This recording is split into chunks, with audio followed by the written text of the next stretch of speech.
Okay, friends, let's go ahead and knock out these two examples right here. So if you look at number one, it says determine the mean absolute deviation. We're going to call that MAD for each set of data. Round to the nearest hundredth if necessary, then describe what the mean absolute deviation represents. So we have not talked about what that number means. We've just talked about how you get to it. And if you want to kind of back up and write down the steps, remember step one is to find the average. Step two is to subtract each number from the average, and then you're going to find the average again. So the first thing we need to do is we need to find the average. So we're going to add all these up, and we're going to divide by how many there are.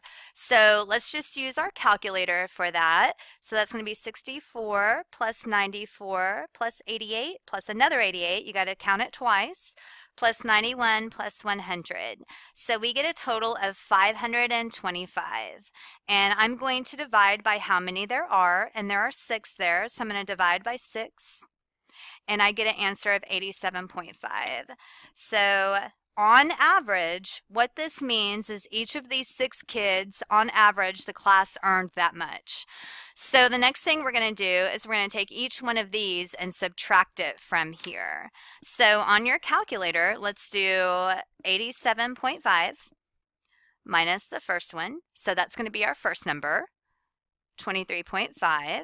And then let's take our second number. One kid earned a 94, so this is going to be 94 minus 87.5, which was the class average. So now we have 6.5.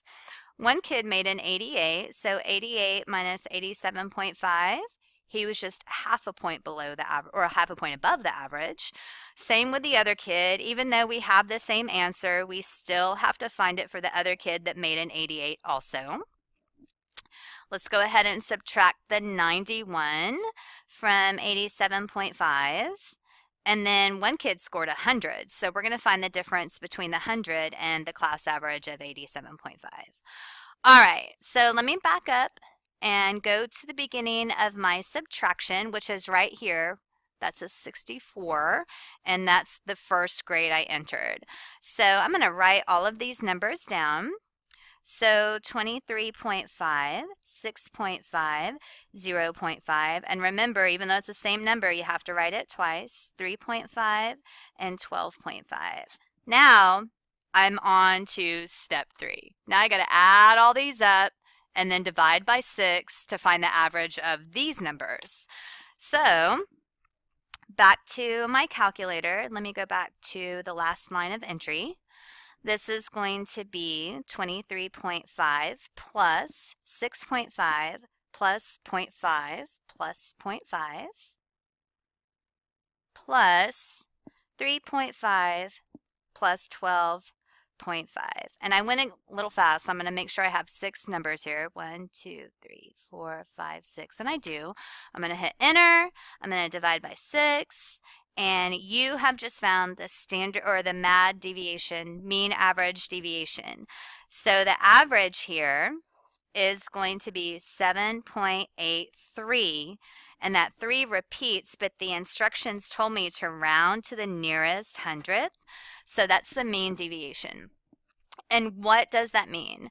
What that means is that on average,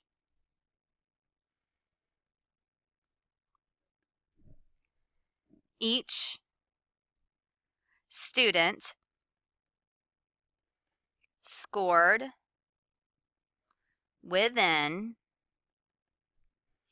7.83 points of the average. So you are going to do number 2 on your own, and you have to make sure that you have followed these steps, and you have to interpret what that number means. Once you are done with this, go tell your teacher, and then you get started on the next part.